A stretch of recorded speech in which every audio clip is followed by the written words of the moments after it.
بالله من الشيطان الرجيم بسم الله الرحمن الرحيم رب اشرح لي صدري ويسر لي امري واحلل عقدة من لساني يفقهوا قولي ان الله وملائكته يصلون على النبي يا ايها الذين امنوا صلوا عليه وسلموا تسليما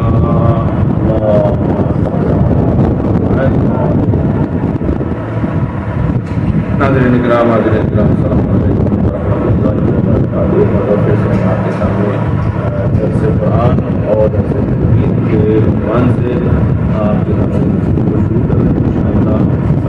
مختصر درس کے ذریعے سے آپ کے سامنے قرآن کی تلاوت بھی کریں گے اور مختصر اس کی جو تجوید ہے اس کے بارے میں بھی بیان کریں گے تاکہ ہمارے اس سے زیادہ سے زیادہ استفادہ کر سکیں۔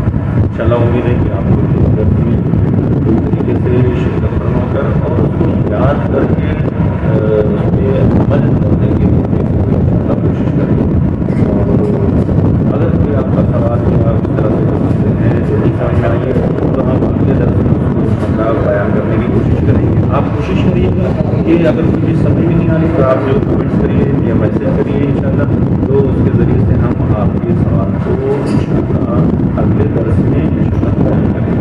آج ہم سب سے پہلے انشاءاللہ سورہ الحمد کے سلسلے میں گفتگو کریں گے اور اس کی تلاوت جو مختصر اور اس کی جو بہت ضروری تجوید ہے اس کے سلسلے میں گفتگو کریں گے۔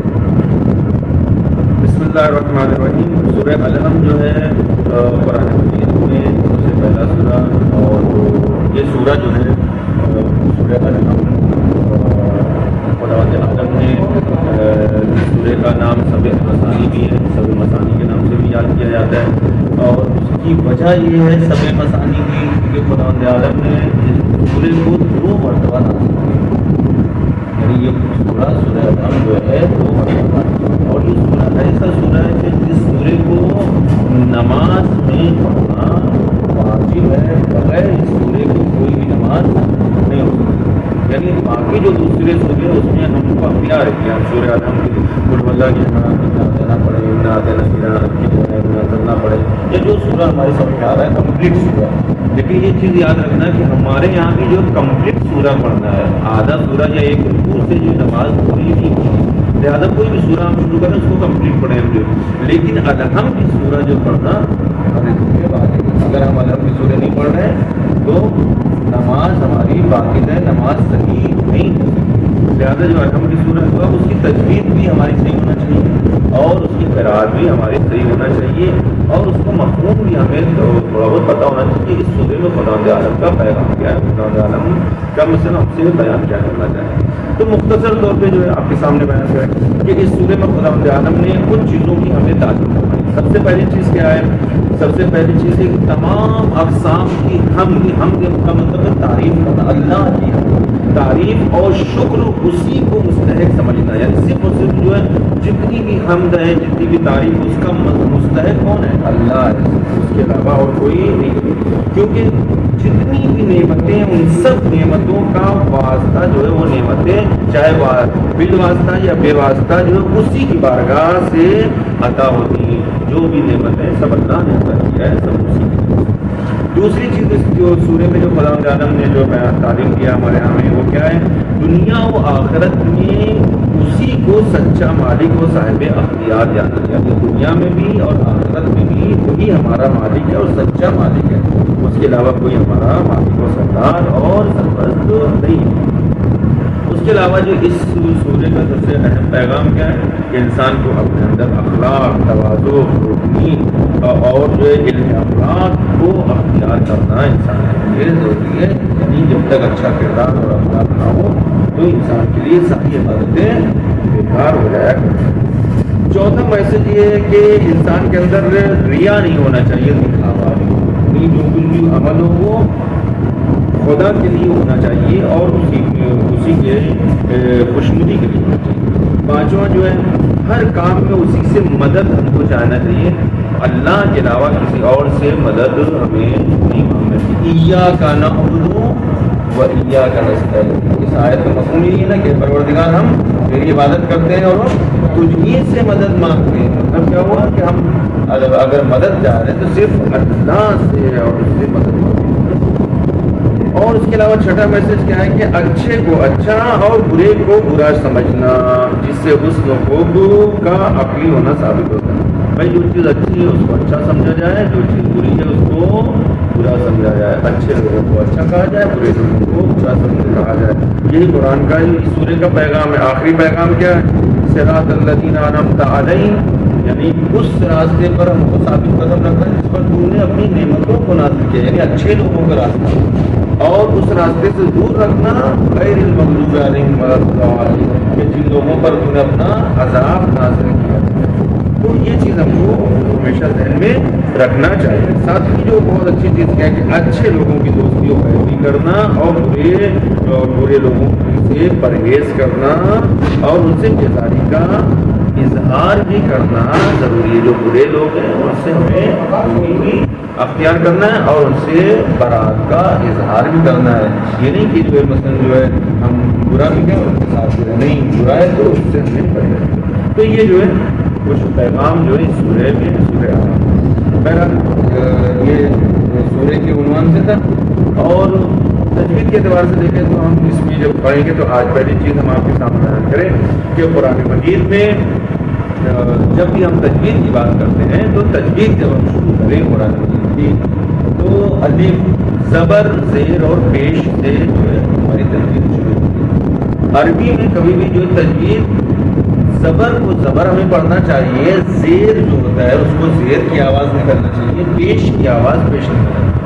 زبر کی آواز چھوٹا، ہندی میں جیسے چھوٹا آ ہوتا ہے تو زبر کی آواز چھوٹا آ کی آواز، اور اس سے زیادہ کھینچنا نہیں ہے۔ الف زبر آ، با، تا، انار مثلا آ، یہ زبر ہوتا ہے۔ زیر کی آواز کیا ہے؟ الف زیر ای، اے نہیں ہوگا۔ اردو میں تو چل جائے گا ہم اے بولیں، لیکن جو عربی اگر ہم پڑھ رہے ہیں تو اس میں زیر کی آواز ہمیشہ ای کی آواز ہوگی، چھوٹا ای۔ ہندی میں جو چھوٹا ای ہوتا ہے چھوٹے ای کی آواز ہوگی اور جو ہے اے کی آواز نہیں نکلے گی۔ لہٰذا جو ہم کسی چیز کو دھیان دیں، جب بھی قرآن میں آئے تو ہم اس کو زیر آئے تو ہم کو ای کی آواز نکالنا ہے۔ مثلا جو ہے اہدنا الصراط، اہدنا الصراط، بسم اللہ، بسم اللہ، ای بی بی، اے بیلے بی، یا مثلا جو کیریمی، کیریمی، کیرے میں نہیں، تو یہ ای کی آواز ہم کو نکالنا ہے۔ اس پر ہم کو پریکٹس کرنا چاہیے، قرآن جب ہم پڑھیں تو پریکٹس۔ تیسری جو اہم چیز کیا ہے؟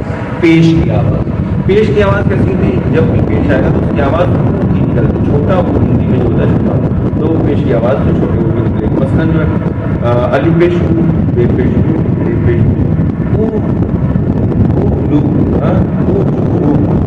او بو لو، یہ جو ہے غلط ہو جائے گا۔ لہٰذا آج تین چیز ہم کو ذہن میں رکھنا ہے: زبر کی آواز، زیر کی آواز، پیش کی آواز۔ زبر کی آواز ہندی میں جیسے چھوٹا آ، اور زیر کی آواز ہندی میں جیسے چھوٹا ای، اور پیش کی آواز ہندی میں جیسا ہے چھوٹا او۔ تو یہ ہم کو ذہن میں رکھ کے سورہ الحمد کی آیت کو اس کو سمجھ کے تلاوت کریں، اور ہم پڑھتے ہیں، آپ ہمارے ساتھ ساتھ پریکٹس کریں انشاءاللہ، دوہراتے ہیں۔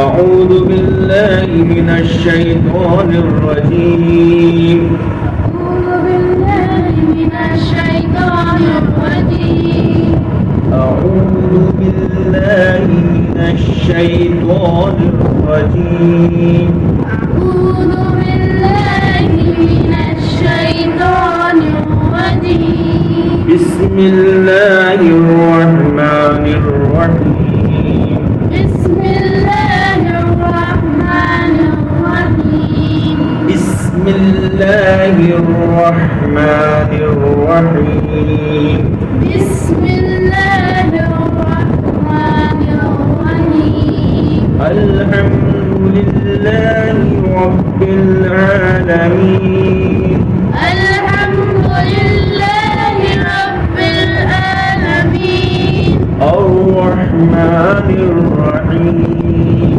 الرحمن الرحيم، الرحمن الرحيم، الرحمن الرحيم، مالك يوم الدين، مالك يوم الدين، ڈائریکٹ ملانا، مالکی، مالک يوم الدين مالك يوم الدين إياك نعبد وإياك نستعين إياك نعبد وإياك نستعين اهدنا الصراط المستقيم اهدنا الصراط المستقيم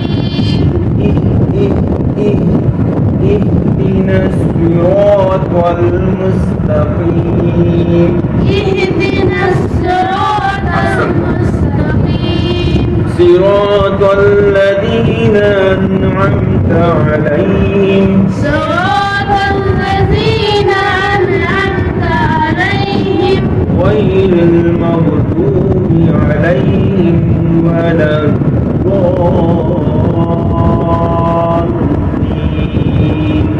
غير المغضوب عليهم ولا الضالين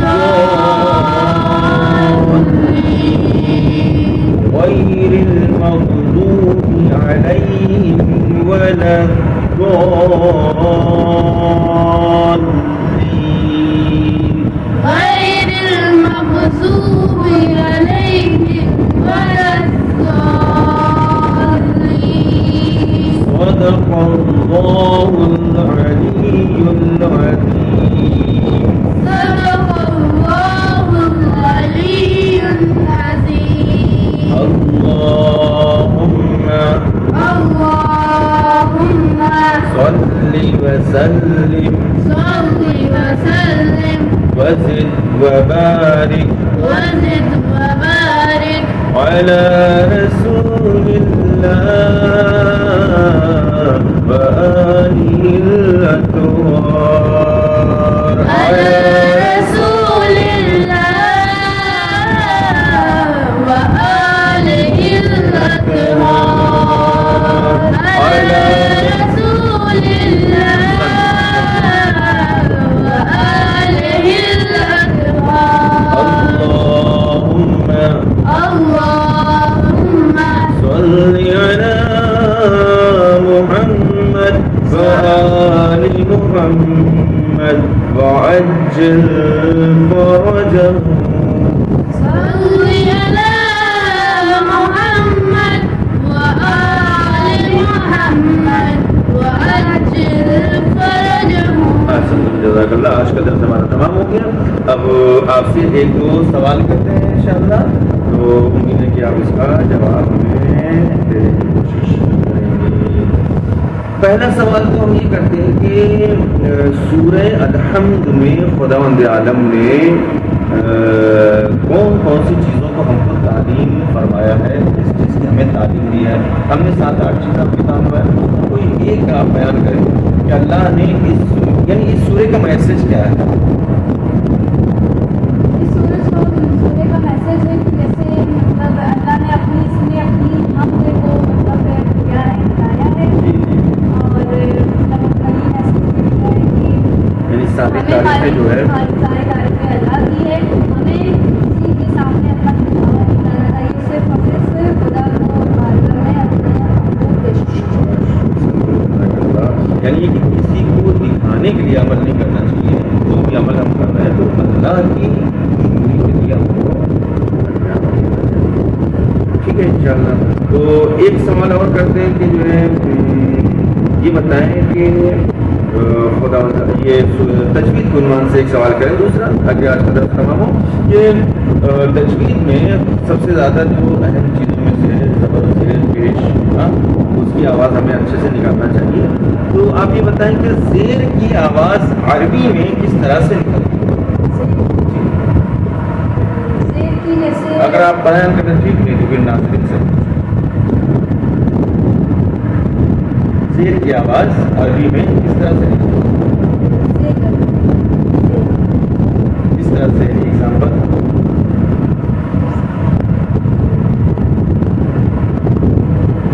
چلے ناظرین کرام, جو ہے انشاءاللہ ہمارے بچے ہمارے چھوٹے بھائی اور بہنیں جو ہے اس کلاس کو دیکھیں, درس کو دیکھ, تو ہم آپ سے یہ سوال کر لیتے ہیں. آپ جو کمنٹس میں اس کا جواب دے کر بتائیں.